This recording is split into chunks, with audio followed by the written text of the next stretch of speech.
Sa aklat ni Santiago, Kapitulo 3. Ito tayo sa James chapter 3.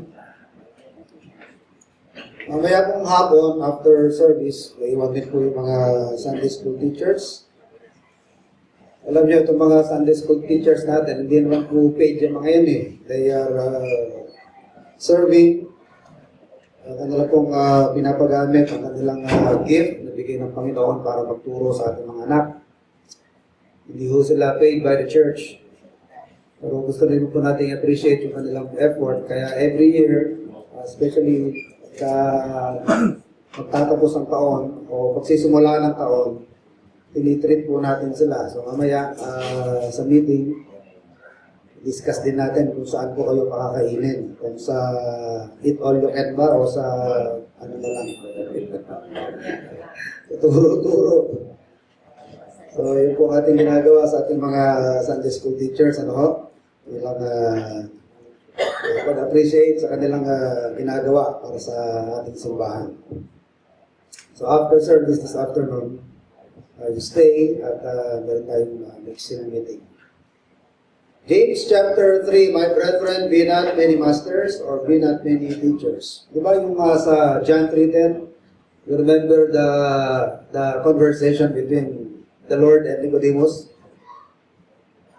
Are not thou a master in Israel and you do not know these things? Alam niyo ba yung sabihin ng master doon? It means teacher. So, sinasabi rito ni James, my brethren, be not many teachers. Maganda yung nagtuturo ng salita ng Panginoon. In fact, there was an instance, na si Joshua, parang nagselos, parang nainggit siya, selos na, bakit meron ibang nagtuturo? Bakit meron ibang nagpaprophesy? Maliban kay Moses. Sinumbong niya kayo kay Moses. Sabi niya, Moses, meron pang ibang nag-preach maliban sa'yo. Sabi ni Moses, kung ako lang ang tatanungin, sabi ni Moses, lahat sana ng mga Israelita nagtuturo. Sana ang Espiritu ng Panginoon ay pumunta sa kanila dahil God wants His truth to be proclaimed. Sabi nga ni Apostle Paul, woe is me, for if I will not preach the gospel of Christ. So ito pong sinasabi ni James na be not many teachers or be not many masters. Ito ay precaution lamang. Caution na maganda yung nagtuturo tayo sa salita ng Panginoon. Pero ang pagtuturo ng salita ng Panginoon may kakambal yan na responsibilidad. Diyan na isang seryosong bagay. Baka yung pinapasok mo, sa halip na makatulong yan sa iba, yan pa ang makasira sa iba, baka pagbigay ng kapahamakan sa'yo. Maaaring mapahamak ang nagtuturo. Marami sa mga nakikinig sa pagtuturo na mali ang napapakinggan, napapahamak. So, kasi po, yung pagka sinabing guru ka, iba tingin sa'yo In fact, sa Israel, pag sinabing rabbi, pag sinabing teacher, respetado yan. Kaya napakalaki ang influence niyan. Alam niyo ba ugali sa Israel, mga rabbi, minsan mas mataas pa ang tingin nila niya kaysa kanilang mga magulang. Pagka nga nakaka-capture ng enemy ang magulang at rabbi, ang unang i-rescue, rabbi. Kaysa sa magulang. At sa honor, mas binibigyan nilang honor ang rabbi kaysa sa magulang dahil ang magulang daw, sila lang naman daw ang nagluwal sa kanila sa mundong ito, samantala ang mga rabbi, sila nagtuturo sa kanila ng daan pabalik sa Diyos. Diruin yan, Ganon ang tingin nila sa mga rabbi. Okay? So, hindi ito pagbabawal sa pagtuturo ng salita ng Diyos. Hindi rin discourage ni James na magturo, lalo na yung mga gifted, lalo na yung mga binigyan ng magagandang spiritual insights. I-share yan. In fact, sa Corinth, meron yung ganyan Pero nire-regulate na Apostle Paul. Okay, magsabay-sabay. Merong intern. Merong awit, sige, umawit. Merong nais na i-exhort, mag-exhort. Okay yan. Pero huwag sa magulong mga maraan.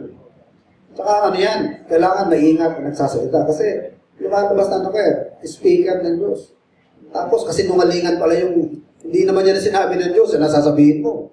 Diba? So yan ang precaution dito ni James. Be not many masters in the sense na dahil lang ginusto mo. Mukhang may honor, may prestige yung nagtuturo. Gusto ko rin yan. Diba?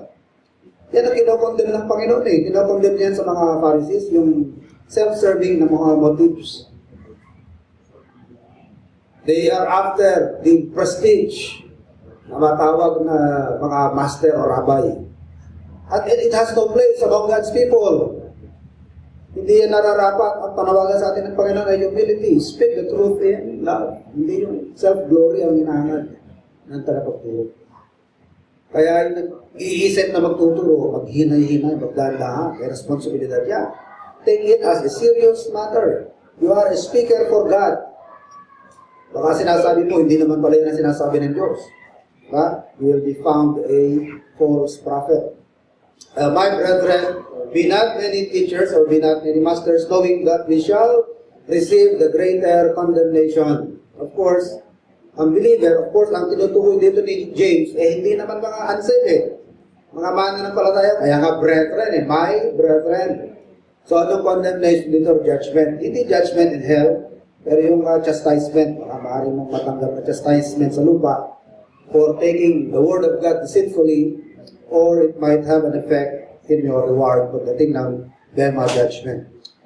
For in many things we offend all. If any man offend not in word, the same is a perfect man, and able also to bridle the whole body. Meaning, it is very easy to commit sin by our tongue. Behold, we put bits in the horses' mouths, that they may obey us, and we turn about their whole body. Tongue also not only has the power to condemn, but it has power to control.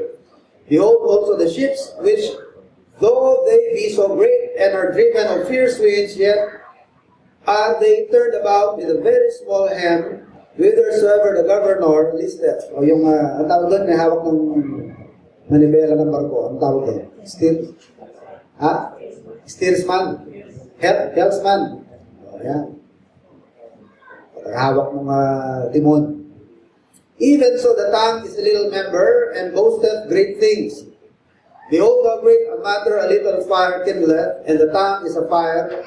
A world of iniquity, so is the tongue among our members, that it defileth the whole body, and setteth on fire the course of nature, and it is set on fire of hell. For every kind of beasts, and of birds, and of serpents, and of things in the sea is tamed, and hath been tamed of mankind by the tongue, and no man tamed. It is an unruly evil, full of deadly poison. Therewith bless we God, even the Father, and therewith curse we men, which are made after the similitude of God, or made in the likeness of God. Out of the same mouth proceedeth blessing and cursing. My brethren, these things ought not so to be. So while it is true that it is uncontrollable, it is untamable, and yet it remains to be the responsibility of believers to tame their tongue or to discipline their tongue. Dahil sabi niya, these things ought not so to be. That the fountain send forth at the same place sweet water and bitter. Hindi pwedeng isang lagusan lamang ng bukal, parehong lumalabas ang mapait at matamis na tubig o maalat at fresh na tubig. Imposible mangyari yan. Sabi ni Paul, let no corrupt communication proceed out of your mouth, but that which is good for the edification of the church. 12. Can the fig tree, my brethren, bear olive berries, either a vine figs, so can no fountain both yield salt water and fresh. So, basahin po natin ang Romans 3 verses 13 and 14. Paano po dinescribe ni Paul ang dila ng tao, no? Paul, when explaining the depravity of man, paano niya dinescribe ang depravity of man? Dila na naman ang ginamit Sabi ko nga, salamin dito ng wretchedness It is a picture, it is a mirror of our depravity. Ang ating dila. Kaya when he was trying to explain the depravity of man in Romans 3, he used tongue. Paano niya dinescribe ang tongue? Verses 13 and 14. Their throat is an open sepulchre, o nicho, bukas na nicho. With their tongues they have used deceit. The poison of asps is under their lips, whose mouth is full of cursing and bitterness. Yun din ang sinasabi sa Psalm 5:9, no? I-cross, compare natin yan. Comparison natin. So, sa Psalm 5:9, for there is no faithfulness in their mouth. Their inward part is very wickedness. Their throat is an open sepulchre. They flatter with their tongue. There are 5 things that we can say about the tongue, no? About its potential, no, to condemn. It has the potential to condemn.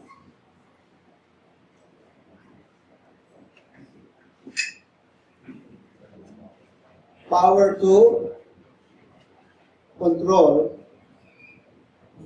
Another thing about the tongue, propensity. Kung sinabing propensity, naturally inclined, you know? You are naturally inclined.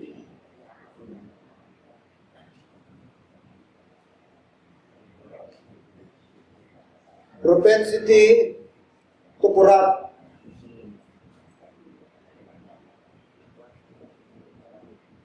Verses 6 and 7.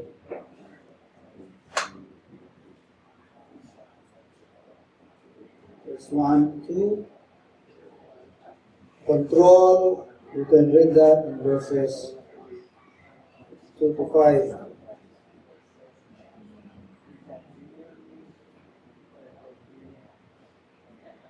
What else? Ano pa meron sa dila?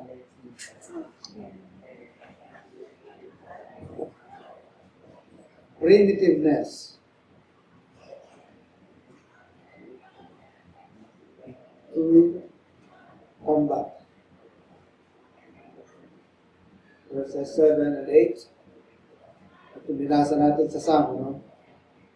It's unfaithfulness.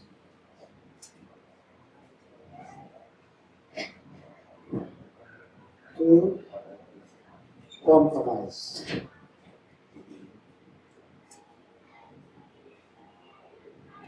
Anong version? Verses 9 to 12. Sama niyo yung Psalm 5:9. Nakabasa lang natin, no? Ano yung primitiveness to combat? Hindi na kailangan niyo mag-aral. Naturally, marunong lumaban ng dila. Pag-aaralan mo ba kung paano lumaban ang bibig mo? Kung paano lumaban ang dila? Inaaral pa ba yan? Hindi, ganito dapat sinabi mo. Dapat ganito, hindi o. Natural, hindi na pinag-aaralan.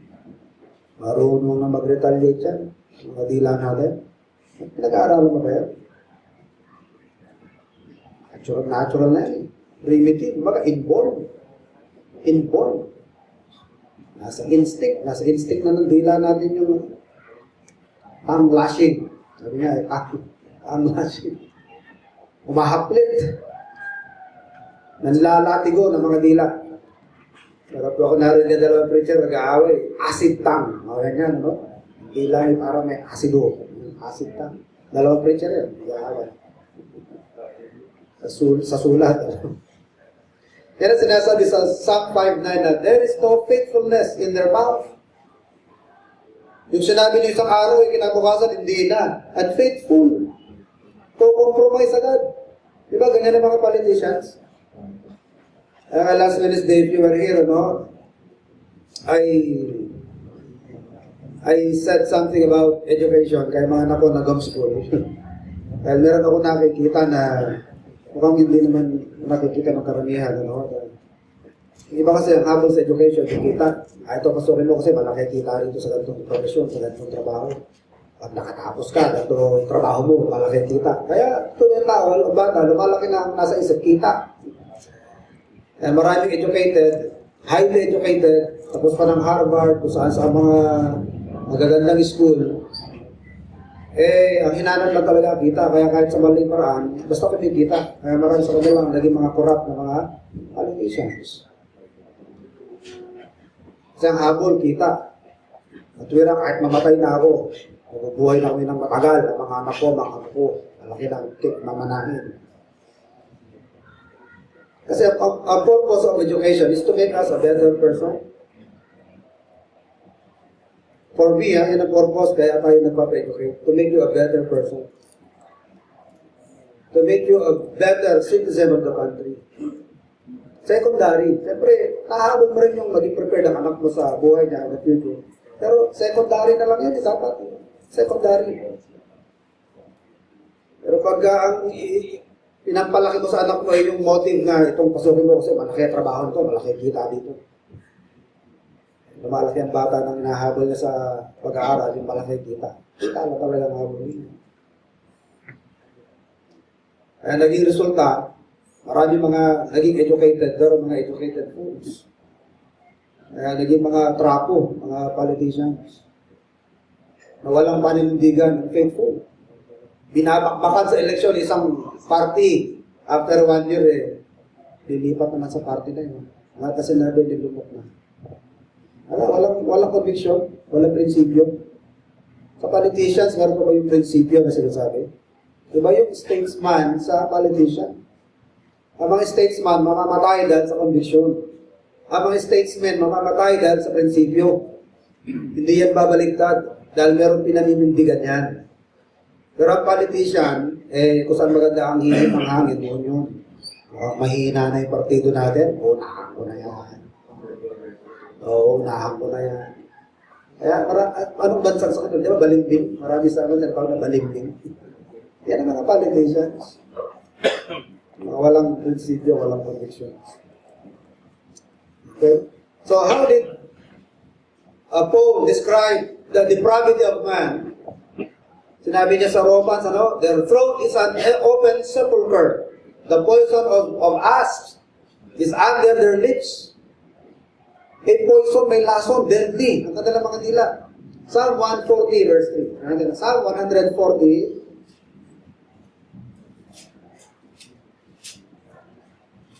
Psalm 140 verse 3, they have sharpened their tongues like a serpent. Others' poison is under their lips. Pose. Selah. Sabi ni Isaiah, nung makita niya ang glory ng Panginoon, woe is me, for I am ruined, for I am undone. For I am a person of unclean lips, and I dwell among people of unclean lips. So, ganun po niya dinescribe ang wretchedness of man. Then said, I woe is me, for I am undone, because I am a man of unclean lips, and I dwell in the midst of a people of unclean lips, for mine eyes have seen the King, the Lord of hosts. Alam niyo po sabi sa 2 Corinthians 5:17, and we all know that so well, no? Natatanda pa ba niyo 2 Corinthians 5:17, if any man be in Christ, he is a new creature. So if you are a new creature, ano yan? Sabihin niyo, have a new behavior which will result to a new speech. Dahil new creation ka na nire-reflect mo ang Diyos. We are created in the image of God. Pero kung ako nababasa na yung image na tinutukoy dyan, relative, substantive, mga ganyan, ano? Ano ba yung sinasabing image dyan? At ang popular na opinion sa image, yung image ng Panginoon na nagro-rule, kaya nung kinreate na tayo, we are created in His image, meron din tayong ability to rule. But there is another theory to that, na tinutukoy po dyan ng image, yung moral likeness, na nawala nung tayo po na-fall into sin. We became what? Wicked. Nawala na yung kabanalan. Wala na yung moral likeness of God. At yan po ang ni-restore nung tayo po ay masave. When we were redeemed, when we were born again, yung moral likeness, yan po ang ni-restore sa atin ng Panginoon. Kaya, binigyan tayo ng tinatawag na divine nature. For we are partakers of divine nature. Kaya dapat yung lumalabas sa atin na actions, especially what comes out of our speech, should reflect the glory of the one who called us unto holiness. Sanctify yourself and be holy, for I am holy. We should reflect God in our lives. Di ba sabi nga ng Bible, Christians are what? Living epistles. Ano ba yung epistle? Epistles are being read, binabasa yan. Di ba? Binabasa. Kaso lang ang mga believer, bihira sa kanila nag-open ng Bible para basahin. Instead, ang binabasa nila, Kristiyano. Inalintulad tayo ng Biblia sa mga buhay na mga epistola. Tayo binabasa ng mundong ito. Kaya sabi ng Bible, you are the light of this world. Diba? You are the light of this world. And as the light, or being the light, we guide. Tayo ang nag-guide. Kaya nga may ilaw yung parola, di ba? Para i-guide yung mga sailors, i-guide yung mga fishermen na hindi pa sila nanalayo sa area nila. Kasi pag hindi na nila nakikita yung parola, teka muna, mukhang malayo na tayo, nasa Malaysia na hata tayo Di ba? Wala pang GPS ng araw, parola lang yan. Hanggang nakikita nila yung parola, alam nila yung pabalik. Tama ba? Alam nila yung direksyon. Alam nila na pag nakarating sila sa parola, malulukit nila kahit madilim kung nasaan ang kanilang isla, makakabalik sila. Kaya nga may ilaw. Because it serves as a guide. And we are the light of this world. Tayo po ang ilaw ng sanlibutan. Ang ilaw natin na nanggaling sa Diyos. I-reflect natin yan. We are not that light. Sabi nga ng Panginoon. We are not that light. But we are here to bear witness of the true light, which is Christ. I-reflect natin ang liwanag ng Panginoon. So sana yung actions natin, yung behavior natin, yung speech natin, mare-reflect ang Diyos na tumawag at nagbigay ng buhay. If any man be in Christ, he is a new creature. Behold, all things are passed away. Behold, all things are become new. A new creation produces a transformed behavior.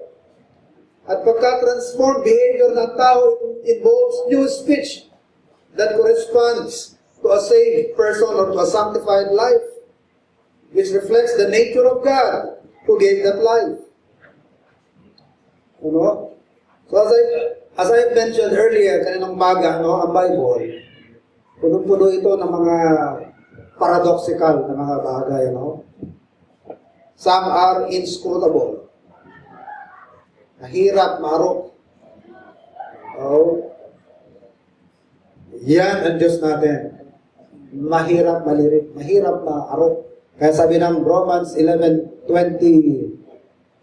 Romans 11, ba yan? 33 or 26, all the depth of the riches, both of the wisdom and knowledge of God. How unsearchable are His judgments and His ways, past finding out. Hindi natin maarok ang Panginoon. Hindi ho basta-basta ang kanyang knowledge.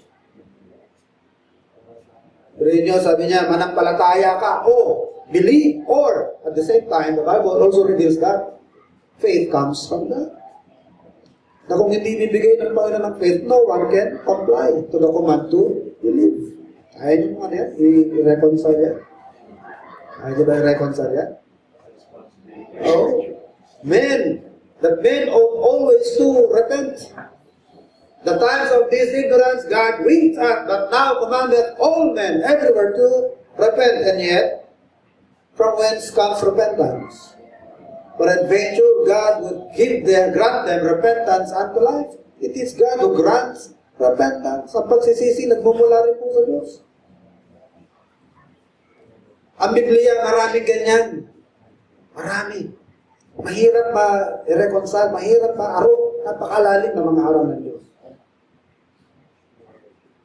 For 2 days, a pastor had been calling me, tumatawag sa akin, sabi niya, Pastor, paano ba ito? Paano mo i-reconcile ito?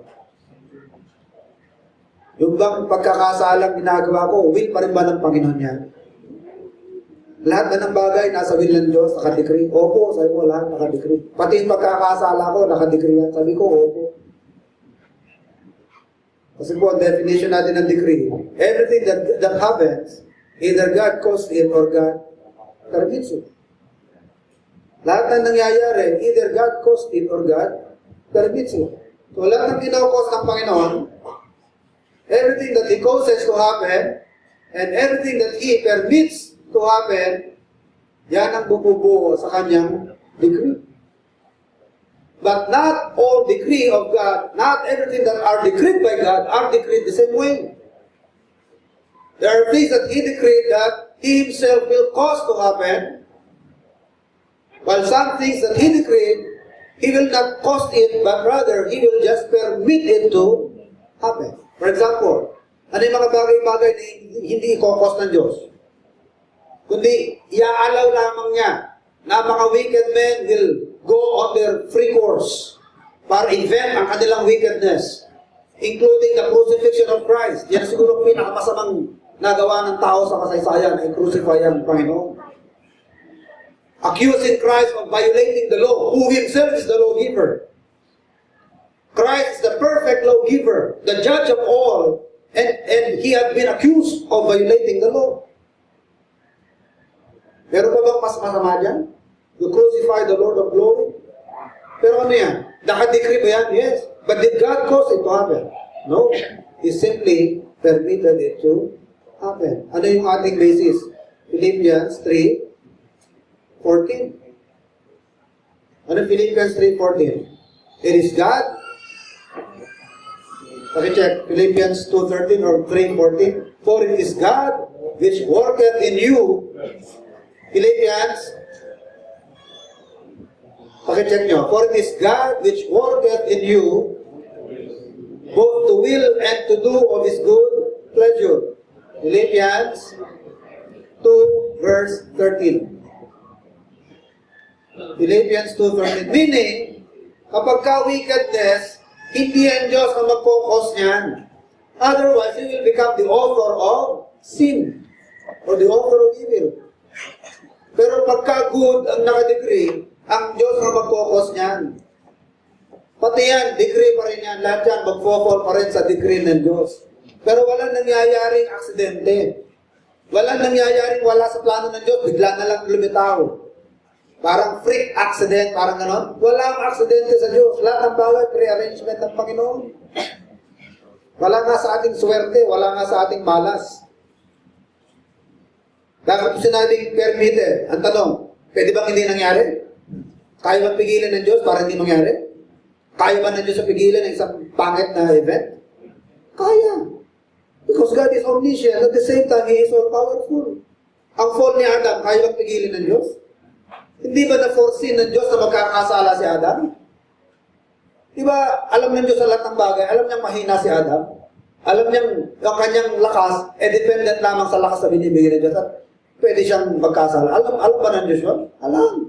Ang tanong, kaya bang pigilin ng Diyos para hindi mag-fall si Adam? Kaya rin. So, anong conclusion natin dyan? Hindi pinabayaan niya mangyari yan. God permitted it to happen. Pero hindi siya naging cause. Pinirmiso lamang niya. Pero lahat ng yan, mga kapatid, nasa ilalim pa rin yan ang kanyang purpose, matalino purpose. Pero yung mga evil, hindi siya mag-cause niyan. Hindi siya yung maglalagay ng, hindi siya yung mag-i-insinuate sa'yo. Sige, gawin mo ito. Sige, gantong gawin mo. Para mangyari ang prophecy, gantong gawin mo. Ang Diyos ba maglalagay, mag-i-implant ng wickedness sa puso ng tao? He will become the author of evil. Sabi ng James 1:13, let no man say when he is tempted to sin, I am tempted of God, for God cannot be tempted with evil, neither He tempts anyone to commit sin. Neither tempteth He anyone. Wala siyang hinihimok na magkasala na tao. Wala siyang kinukos na taong magkasala. Pero yung mga, kahit yung pagkakasala ng tao, mga kapatid, pwedeng hindi mangyari yun kung hindi pinayagan ng Diyos. Huwag na tayo mag-question sa Panginoon. Kasi yung iba, nang marinig yan, ganun pala, ba't ako responsable, ba't ako mananagot sa Diyos? Ano sagutin ko? Nay! O man, who art thou that repliest against God? Can the thing that is formed say a thing that formed it? Why hast thou made it thus? Ano lang pala ako, parang phone, parang pyesa ng chess na phone na pwedeng i-dispose kung gusto nang i-dispose. Ito sagot dyan naniniwala ka bang God is sovereign? Yan ang tanong do you believe that God is sovereign? Kung sovereign siya, gagawin ka ng phone, may reklamo ka? Alam ko ba sovereign? Dito magtatapos ang lahat kung gawin ka ng phone, may magawa ka, siya nga sovereign Kung tumututol ka, may tutol ka sa kanya sovereignty. Hindi mo ka naiintindihan na sinasabing sovereignty. Anong gawin sa'yo ng Diyos? Wala ka wala. Kaya nga, ang ginawa example doon the same lamp. Out of the same lamp, He created vessels unto honor, and of the same lamp, He created vessels of His wrath. Kung nataon na ikaw yung naging vessels of wrath, wala ka magagawa. Yan ang Desisyon ng Diyos eh. Desisyon ng Diyos yan. Pero kung nataon na ikaw yung portion ng lamp na tayo kinuha sa isang klaseng alikabok, for dust thou art, and to the dust you will return. Pero out of the portion of mankind, kayo yung napabilang ka sa portion of mankind na ginawang vessels of glory, even as whom He hath called, and He hath prepared a foreign to glory. Pasalamatan mo ang Panginoon, hindi dahil sa iyong sariling pagtalima sa Kanya. It is not of him that willeth, nor of him that runneth, but of God that hath shown mercy, dahil naawa siya sa iyo. So, babagsak lahat yan, mga kapatid, sa sovereignty of God. Kaya sabihin natin na, parang lang pala silang ginawa ng Diyos na, na taw-tauhan. So, kung yun ang gusto ng Diyos, if God is sovereign, wala tayong magagawa niya. Sino lang ba tayo? Kunyari, meron kang garden ng roses. Pumutol ka ng 5 piraso, nilagay mo sa vase, nilagay mo sa bahay. At yung natitirang ilang dosena pa na rosas, sabi mo, sunugin ko na kaya. Paltang ko ng sampagita. Pero magaganda pa. Meron bang pwedeng kumwestiyon sa'yo? Meron bang pwedeng kumwestiyon sa'yo? Property mo yun? Hindi ba tayo property ng Diyos? Hindi ba tayo pag-aari ng Diyos? Kung napabilang ka doon sa 5 rosas na yan na ginawa niyang pagmaganda sa kanyang bahay, at napabilang ka doon naman sa sinabi niya na, hindi ko na kailangan yan, sunugin na yan kasi magpapalit na ako ng halaman. Wala bang karapatang gawin ng Diyos yun? O sino ka o tao na tututol sa Diyos? Malalalim na aral na ngayon, mga kapatid, ng Biblia. At ang Biblia, marami yan. Pero hindi ko siya inconsistent. Napaka-consistent po ng mga aral. May harmony po yan. Laliman pa po lamang natin ang pag-aaral. Huwag yung nakakatakot yung doktrina na yan. Parang lumalabas sa parang halimaw ang Diyos. Huwag sana ho tayo mag-entertain ng ganyan mga kaisipan. Dahil ang Diyos banal, ang Diyos ay matalino. His thoughts are higher than our thoughts. Yung maliit na porsyento na abot ng analysis mo, huwag mo ikukumpara sa kayang i-analyze ng Diyos. Meron siya mga dahilan, hindi siya obligado ipaliwanag sa iyo, sa kanyang mga pamamalakad, sa kanyang administrasyon. Affairs nga ng buhay mo, hindi ko maintindihan eh. Yung pa kaya, ang Diyos na ang affairs ng buong kalawakan, kaya nang i-manage. Kaya bang intindihin ng Diyos na kalawakan na ang kanyang pinapamahalaan? Samantalang ikaw sarili mong buhay, hindi mo ba nga maayos? Meron ka bang karapatan na husgahan ng Diyos? Nasa lugar ka ba na pwedeng i-analyze ng Diyos? Na kayang sabihan ng Diyos na parang nagkakamali kaya na Panginoon sa ginagawa, parang di ata maganda desisyon mo. Nasa lugar ka ba para gawin yun?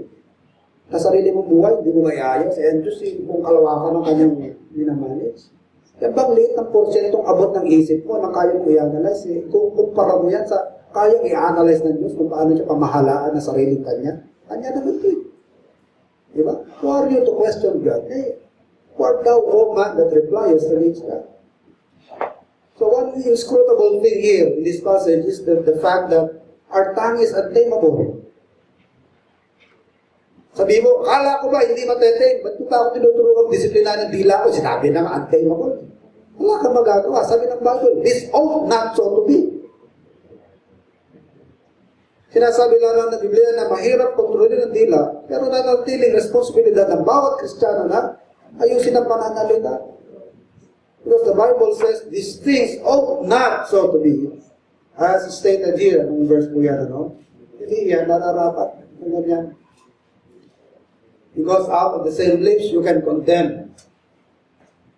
You can control. Pwede ka mag-compromise. Napakaraming distraction na lalabas sa dila niya. Verse 10. Out of the same mouth, proceedeth blessing and cursing, my brethren, these things ought not so to be. Kaya dinescribe ang depravity of man. Paano dinescribe yan? By describing what comes out of our speech. Kaya sinasabing, do not be many teachers or do not be many masters. In John 3:10, sabi ng Panginoon kay Nicodemus, art not thou a master in Israel? Sabi niya, teacher. So when you say master, it is a teacher. And here, James is suggesting, ang kanya tinutukoy dito, yung mga teachers sa church. In fact, the office of a pastor is actually an office of a pastor, teacher. Yan din ang meaning ng word na overseer, a pastor, teacher. Alam niyo po, nung nagkakatrobol sa Jerusalem Church, anong sabi ng mga alagad? O sige, kung gusto niyo magkaroon ng dikon, hindi mag-elect kayo ng dikon, kasi may magulo simbahan eh. Hindi ma-manage sa maayos. Pero hindi yung dahilan para iwanan namin ang aming gawain, which is what? Which is the ministry of prayer and the ministry of the Word. Ito po ang main concentration of the pastor's task, which is the ministry of prayer and the minister of the Word. So, be not many teachers, ang sinasuggest dito, huwag naman yung napakaraming nag-aangad na maging guro sa iglesia. Baka hindi nyo naintindihan, sabi ni James, pwede kayo ma-condemn. Pwede maapektuhan ang reward ninyo sa heaven if you are not teaching properly the Word of God. You are not thoughtful and careful with what you say. Dahil sabi ng Bible, study to show thyself approved unto God, a workman that needeth not to be ashamed, rightly dividing the word of truth. Baka mangyari sa'yo, falsely dividing the word of truth. Sablay-sablay ang mga sinasabi mo. Hindi binabawalan ang gustong magturo. Hindi binabawalan ang merong insight na makakapagturo. Pero ituro mo yung kabisado mo. Ituro mo yung confident ka na alam mong tama ang sinasabi mo. Huwag ka munang lulusong doon sa mga uncertain ka, mga hindi ka sure. Meron mga portions ng Bible na medyo parang portion ng tubig yan na hindi mo pa natetest. Baka napakalalim niya, baka hindi mo kayanin. Baka mapahamak ka. Pero doon sa mga sigurado ka na, pwede ka doon. Pero huwag ka mag-attempt doon sa mga, kasi lalo na Book of Revelation, sabi mo, I am an expert in the Book of Revelation. Pero ba pwede maging expert sa Book of Revelation? Eh, hindi pa nangyayari yan. Paano ka maging expert dyan? Paano ka magiging dogmatic sa Revelation na hindi pa nga nangyayari ang mga event dyan? So do not be presumptuous. Let no man think more highly than you ought to think. So hindi ito magbabawal na magturo ang mayroong mga pinagkalooban ng gift ng Panginoon na makapagturo. O ng kaalaman na makapagturo. Pero yung naghahangad ka na magturo dahil ang hinahabol mo, yung honor. Kasi nung araw, pag tinawag kang master o teacher, may prestige yan may honor yan Masyadong mataas ang tingin sa'yo. Kaya nga ang mga rabbi, most of them, itong mga Jew, mga Pharisees, marami sa kanila, mga guru. Kaya pagka nasa mga handaan sila, anong mga pinag-una-unahan nilang gawin? Yung mga presidential table, hinahanap nila saan yung upo ang pandangal. Basahin natin, paano sila dinadescribe? Matthew 23 verse 2. Basahin ko na unang makakakit sa inyo. Matthew 23 verse 2.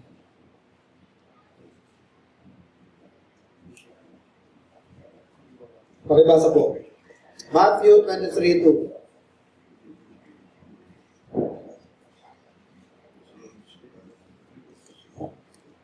Saying, the scribes and the Pharisees sit with Moses' seat. All therefore, whatsoever they did to observe. Yeah. Pero pa sinasabi ng Panginoon na they make broad their garments, their phylacteries. Nag-uuna-unahan sa mga upuang pandangal. Verse 6. Basahin niya, paano dinidescribe ng Panginoon? Mga Pharisees? Ang mga masters ng Israel. And in some Jewish circles, meron po mga grupo na mga Hudyo na they consider the rabbi greater than their own parents. Dahil tingin nila sa magulang nila, yan lang naman ang naglabas sa kanila sa mundo.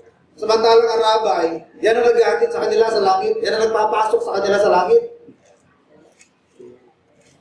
Kaya kapag ka sila in-invade ng kaaway at na-capture ang magulang at ang rabbi, uunahin nilang i-ransom.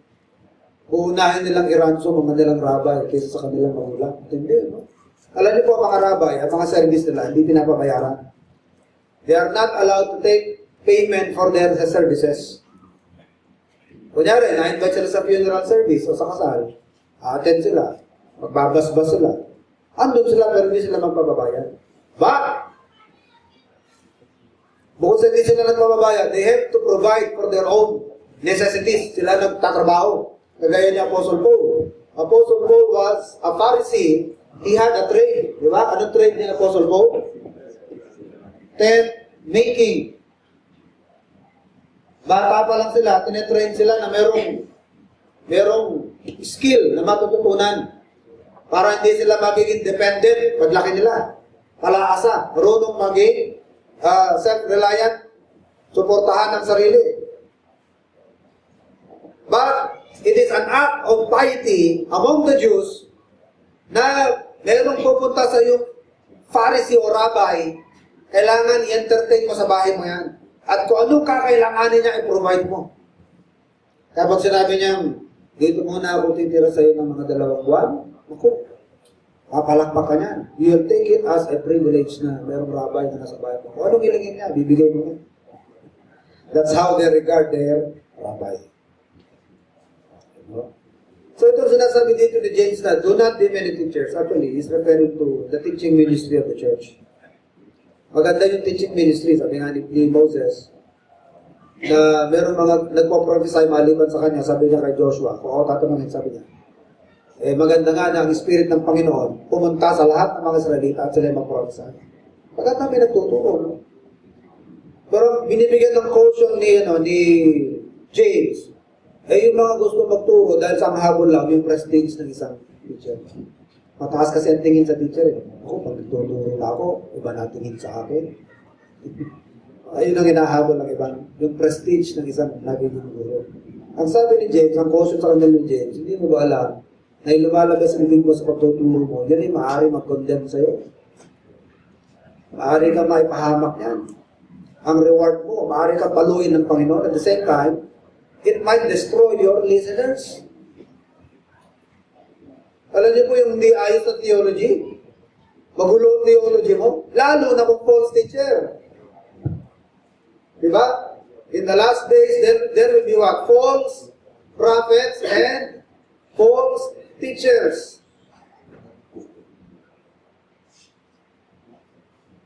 At grabe yung indictment sa kanilang Bible. Paano sila tinatawag ni Jude?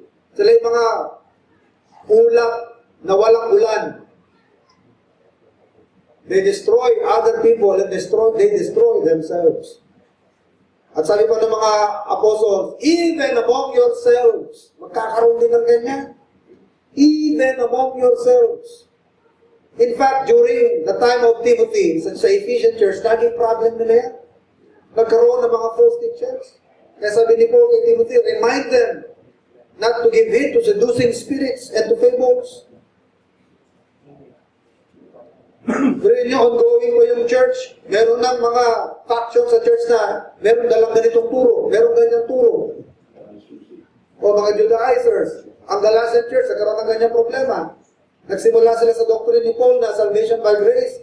Dumating ang mga Judaizers sa Galatia, sabi, kailangan din kayong mapatuloy. Kaya sabi, even an angel would come and bring another gospel, which is not the gospel that we have brought to you, let him be anathema. Or let him be accursed. Let him go to hell. Iba na yung tinuturo. Alam niyo ba ang nakadikit sa isang teacher, sa pangalang teacher? You are exerting a great influence, either for good or ill. Malaki ang influence ang nagagawa mo. The greater stature you are, the greater your stature as a teacher, mas malawak ang influence mo. Kumbaga, mas maraming kumikilala sa'yo na guro o teacher ka, mas maraming nakikinig sa'yo, mas maraming influence, mas malaki ang influence. Kaya nakakatakot ang maging teacher dahil maraming nakikinig sa'yo. Eh, paano kung tinuturo mo, sablay na pala, mali na pala? Hindi marami ka na idadala sa mali. Kung nakakatakot yan sa mga false teachers, sa mga unsaved, nakakatakot din po yan sa mga teachers na nasa church. Kaya sabi ni James, be not many teachers, ang habol lamang ay prestige. Kaya nga sa qualification ng bishop, di ba? Not a novice. Di ba? Ano dapat ang mga, if any desire the office of a bishop, he must be the husband of one wife. He must be what? Up to teach and not a what? Not a novice. Alam niyo ba yung novice Tagalog? Ano Tagalog ng novice? Bagito. Hindi ka bagito. Hindi ka kako-convert lang. Hindi ka yung como celebrity ka, artista ka, nasa ito eh. Patayuin natin siya. Bigyan natin siya ng chance na magturo. Pero yun ang laking bagay, artista, naging member natin. Not a novice. Bakit mga kapatid, may tendency na magpalalo. Hindi pa yan grounded sa doctrine. Hindi pa accountable yan. Hindi pa responsible sa sinasabi yan. Untrained pa yan.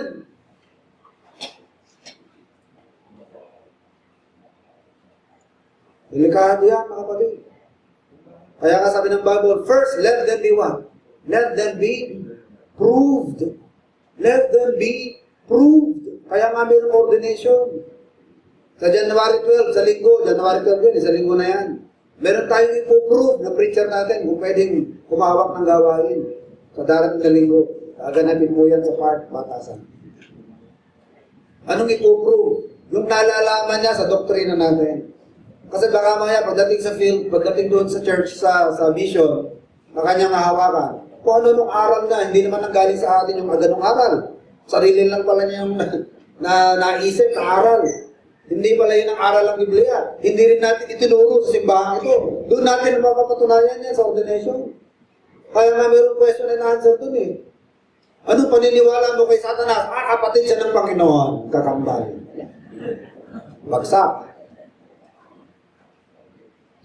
Sino si Mary Magdalene? Girlfriend ng Panginoong Jesus. Di ba yun ang tinuturo ng Da Vinci Code? Di ba yun ang pinalabas sa buong mundo, yung Da Vinci Code? Na ang Panginoon at si Mary Magdalene may relasyon. Kapatid niya si Judas Iscariot, o si Lucifer, kapatid niya. Nag-aaway sila sa posisyon. Classic error yan na kanilang pinoproclaim sa mundo. Error. Nakakatakot na mga... Nakakatakot, di ba? Gawin mo kapatid ni Christ ni Lucifer. At karelasyon niya si Mary Magdalene. Di ba? Blasphemous niya. Sino rito nag-enjoy sa palabas niya? Napanood niyo ba yan? Nabarinig ko yan eh. Nung una, curious ako. Nabarinig ko na gano'n. Yaman niya. Sasayang lang ng oras yan. Kaya yung The Passion of the Christ ni Mel Gibson. Pinanood niya ba yun? Nagustuhan niyo? Hindi ko pa ako nakapanood yun, pero mukhang maraming supply. Kaya narinig ko mga kwento nila. May membro ng kulto yan eh, si Mel Gibson. Secret Society, member sa kulto. You know? So meron pong teaching ministry sa church. And not everyone must be allowed to teach dahil sa bigat ng responsibility, the seriousness of the responsibility of being a speaker for God. Dahil nagsasalita ka para sa Diyos. Okay? Kaya po ang mga pananagutan niyan. Noong araw, mga kapatid, sa mga rabbi, among the rabbis, sila yung mga frequent na nagsasalita sa synagogue service. Kung tayo, merong church service, noon, hindi naman sila church service eh. Ano sila? Synagogue. Diba? Synagogue. Ngayon, sino pwede magsalita sa synagogue? First, the designated na mga rabbis and teachers. Ngayon, tanong, sila lang ba pwede mag-speaker? Sila lang ba pwede magturo doon sa synagogue service? Di ba yung rabbi, nagbabasa ng passage, kukuha ng scroll, babasahin niya. Di ba nagtatanong, o sino sa inyo ang meron gustong sabihing exhortation? Tatayo si Apostle Paul. At tanong, si Paul ba, was he an authorized teacher of the synagogue? Hindi. Di ba open siya? So kahit kaninong gustong magturo. Na merong spiritual insight. Ang Panginoon, rabbi ba siya in the sense na rabbi siya sa synagogue? Although he is a rabbi in the real sense of the word, he's a teacher, he's a master teacher. Pero pag pumasok ang Panginoon sa synagogue, at tuturo na siya. Di ba? Sino pa? Paul and Barnabas. Saan man sila mapadpad? Ang una nilang hinahanap, ano? Synagogue of the Jews. Synagogue of the Jews. Pwede silang magsalita. Kahit hindi sila yung mga authorized na teacher o rabbi doon sa synagogue na yun. Ngayon sa Corinthian church, meron talaga mga ordained teachers, ordained preachers. Pero yung mga hindi ordained, hindi ba pwede mag-preach? Kaya hindi ka ordained.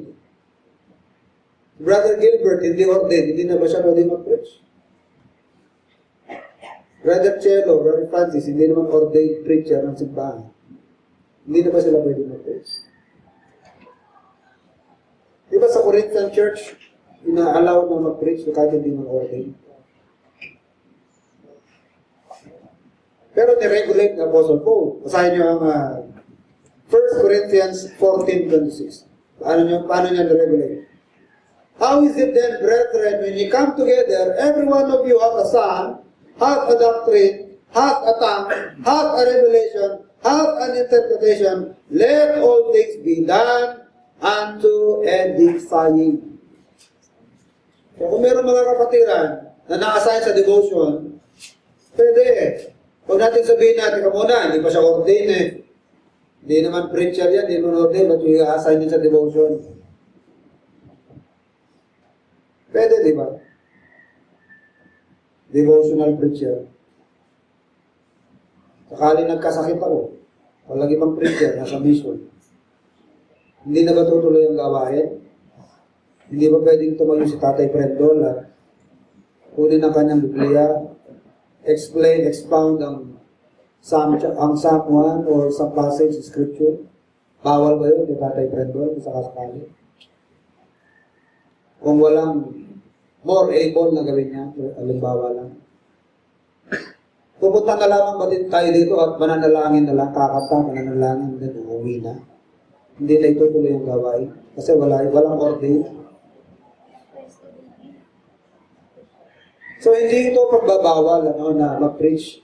Hindi ito pagbabawal na pwede magturo ang iba. Dahil hindi ordain. Totoo po na meron designated. Meron mga na-ordain. Pero hindi ko binabawalan yung mga, especially mga distinguished men. Yung nakikita naman ang kanilang maturity. Meron spiritual insights. So, hindi ko sila dinidiscourage ni James. Ang dinidiscourage ko ni James ay yung they want to teach for the wrong motive. Yung mga magtuturo dahil mali ang motibo. Ang motibo kasi sikat yung nagtuturo. Dahil kung nagtuturo ka lamang ng salita ng Diyos, ang habol mo lamang ay yung honor ng isang tagapagturo, maaaring yung pagtuturo mo na yun, yan pa mag-condemn sa'yo, at may papahamak ka pa na ibang tao dahil mali ang pinapangaral mo. Dahil pag nagtuturo ka na, malaki na ang influensya mo. You are already a teacher. Meron kang influence na in-exert, either for good or ill ng tao. Ng mga nakikinig sa'yo, maaaring ikapahamak mo rin yan. Dahil na nagtuturo. So, yun po ang binabawal dito ni James. So, let not many of you become teachers. It does not discourage them from communicating their spiritual insights. At hindi rin ito pagbabawal sa mga genuinely called or to the official teachers of His Word na magturo. Sa Numbers 11:29, yun po yung sinasabi ko na meron dalawang nagpo-prophesy maliban kay Moses. Sabi ni Joshua, Moses, meron iba nagpo-prophesy maliban sa'yo. Sasabayin ko ba? Sabi ni Moses, sana nga lahat at tuturo. Anong bilin sa atin ng Panginoon? Go ye and teach all nations. Kanino kinuman yan? Sa pastors? Hindi ba sa church yan? Sino bumubuo sa church? Di ba members of the church? At kanino binigay mo ito? Sa church. Therefore, it goes for all members. Go ye and teach all nations. Dapat po lahat tayo marunong mag-share ng salita ng Diyos. Pero siguruhin po natin yung share natin, kabisado natin. Medyo nabalik-balikan mo na, Pastor, tama ba itong sasabihin ko? Or Brad, preacher, tama ba itong kung ano sasabihin ko? Tama ba ito? Nakabisado mo na. Tama ba pagkakaintindi ko rito? Baka mamaya lalabas na false teacher ako. Ngayon, pagkabisado mo na yung portion mo, of truth na yan, be confident in sharing. Iiwas kayo sa pagsasalita ng daw. Kasi sabi daw sa Bible, daw. Ako, huwag na huwag niyo pong ano yan. Gagamitin niyang daw. Salita ng Diyos yung dala mo. Kung hindi daw yan. Sabi kasi. Ano, hindi ka sigurado. Salita ng Diyos, dapat sigurado ka sa pagsasalita ng salita ng Diyos. Kapag meron ng papers dito, huwag niya sabihin, sabi daw kasi sa Bible, para kang di sigurado na Diyos ang nagsasalita. Kaya aralin mo muna. Ano? Sabi ng Bible, study to show thyself approved unto God. And you should be what? Rightly dividing the word of truth. Tama ang paghihimay-himay ng salita ng Panginoon. And it will require time, labor. Kaya ang pagtuturo ng salita ng Diyos, labor yan eh. The elders among you must be are entitled to double honor. Sabi ni Paul kay Timothy. Every elder that rule well must be entitled to double honor, especially those who labor. Labor in what? Labor in the word and doctrine. Hindi yung Brad, speak ka bukas, oo, madali lang yan. Madali lang yan. Madali yan. Kung isang taong ka na nag-prepare. Kaya yung mga men natin dito, minsan pagka na-assign ko kayo, Pastor, hindi ako pwede kasi masyadong late ka na nag-abiso eh. Sa araw na lang. Eh bakit? Hindi ako nagka-abiso sa'yo. Hindi ka ba nag-aaral? Di ba? Kunyari, the last time na nasabihin ka na mag-preach is already 3 months ago. Yung bang 3 months na hindi pa kita na-invite, hindi ka rin ba nag-aaral? Hindi ka rin nag-prepare? No? Para kung sakali na masabihan uli kita na, Brad, pwede ka mag-preach sa linggo.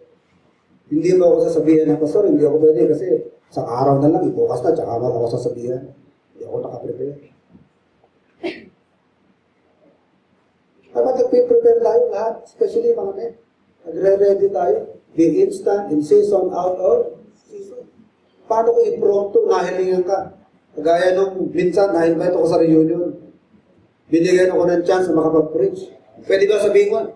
Wag dala kasi hindi pa ako ready, hindi ako prepared. Andiyan na yung pagkakataon, napakaraming tao makikinig. I-grab mo na yan. Ang hirap pag-invite, samantalang yan, ini-invite ka na mag-preach na. Tayo nga nag-iikot, ang dami natin nag-iikot, ilan-ilan lang ang pumapayag sa atin, makapag-Bible study makinig sa atin eh. Eh yan eh, andyan na sila. Sinasabihan ka na lang na mag-preach. Hindi ko ba i-grab yun? Nakatwira ko eh. Hindi ako ready, hindi nyo agad ako sinabihan eh. Diba? Always be prepared. Be instant, ready, in season or out of season. Kaya nga, pag preach mga kapatid, ng salita ng Diyos, it will require labor. Hindi yung parang ganito ibig sabihin to. Parang ganito ibig sabihin. Puro ka parang, hindi mo aralin. Aralin mo, kuha ka ng mga Bible dictionaries. Exegete mo yan. Para mo ma-expound yung meaning ng author, yung meaning ng Diyos sa sinasabi niya. Aralin mo yung mga word, yung drama, yung word mo. Yan ang hindi yung sa palagay ko, parang ito yan. Sa palagay ko. Dapat inaarap mo kung ano yung nasa isip nung nagsasalita. Pag nabuo mo na yung nasa isip, eksaktong nasa isip nung nagsalita, tsaka mo ngayon siya hahanapan ng application. Kasi wala namang saysay, walang application yan eh. Kailangan may apply mo yan sa present setting. Anong application ngayon niya? Kasi nakuha mo na interpretation eh. And you know what? There is only one interpretation to the Bible. Isa lang interpretation yan. Ang ibig sabihin ng interpretation, anong nasa isip nung nagsalita? Anong nasa isip nung nagsulat? Nakuha mo na kahulugan niya eh. Eh, tanong, ano ngayon ang application niya? Tsaka mo ngayon nakahanapan ng application to our present setting na nasa 2014 ka na ngayon. Paano mo may apply ngayon yan? Kasi ang salita ng Diyos, bagaman nasulat yan, thousands of years ago, pero ang mga precepts niyan applicable sa lahat ng panahon. Kahit sa modernong panahon, applicable pa rin yan. Pag in-apply ng tao yan, maganda ang buhay ng tao, smooth ang takbo ng buhay ng tao, aayos ang buhay ng tao. Kasi applicable yan, timeless yan. Hindi mo pwede sabihin na pwede lang yan sa setting nila. Pwede lang to sa setting nila Martin Luther. Pwede lang ito sa setting nila John Wesley. Pero sa panahon natin ngayon, hindi na applicable yan. Moderno na tayo, computer age na tayo. Hindi na uubra yan. Iba ng tao ngayon. Hip-hop age na tayo ngayon. Hindi ho, mga kapatid. Ang lahat ng mga prinsipyo ng salita ng Diyos, kahit sa ang panahon mo dalhin, applicable yan. It is for all people, of all ages, of all cultures, for all seasons. Absolute yan. Absolute yan ang mga salita ng Panginoon. At hindi magkakamali ang lahat ng nag-apply niya. Kaya, nasan ang labor sa Word of God? First, you labor in trying to get the meaning of the writer. Pag nakuha mo na yung meaning ng writer, tsaka mo masasabi ng interpretation. Na-interpret mo na, anong application yun sa atin? Sa simbahan natin, paano natin i-apply? Sa relationship natin sa isa't isa, sa relationship natin sa mundo, paano natin i-apply yan? Doon pumapasok ang labor. Yung mga, sabi ni James dito, ang gustong magturo, pag-isip-isip muna. Pag-hinay-hinay. Kasi mabigat ang responsibilidad niya. You are a speaker for God. Parang spokesperson ng Diyos. Baka mamaya you will be found a liar. Hindi pala yun na sinasabi ng Diyos. Pero yun na sinasabi. It will condemn you. It will condemn you. It might affect your reward. And you might be disciplined by God in this life. Baka disiplinahin ka ng Panginoon. Pero, kung tama ang aral mo, tama ang intindi mo, tama sinasabi mo, naunawaan mo, by all means, magturo ka, mag-share ka. Nabigyan ka ng chance sa mag-preach, grab mo na yan. Dahil makaka-edify yan. Do all things for the edification and for the glory of God. Okay, tabi ito ngayon, habay tapos sa ating mga kaya. Kagilang Diyos, mahabaging Ama, salamat po sa mga palaala ng salita. Salamat po, Ama, sa mga pinarating sa amin, Ama, kaalamang dinagdag. Patawad po, Ama, sa aming mga kasalanan, mga pagkukulang.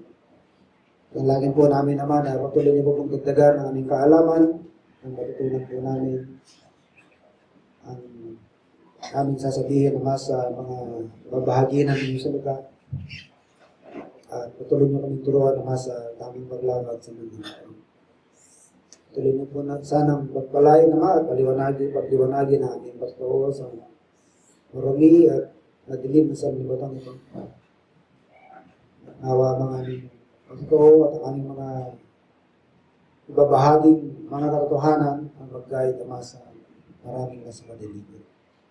Ibitin niyo po sana kaming effective naman sa ganitong ministry, aming simbahan. We pray, O God, for our members, for our sake, even those who are not with us today, sa mga kadahilanan, palagi mga salamat, biyayaan. Sa po namin binabalik na lahat ng mga po salamat, ito ang aming dalangin sa araw ng Panginoon Jesus. Amen. Magandang umaga po, kamayan po natin ang mga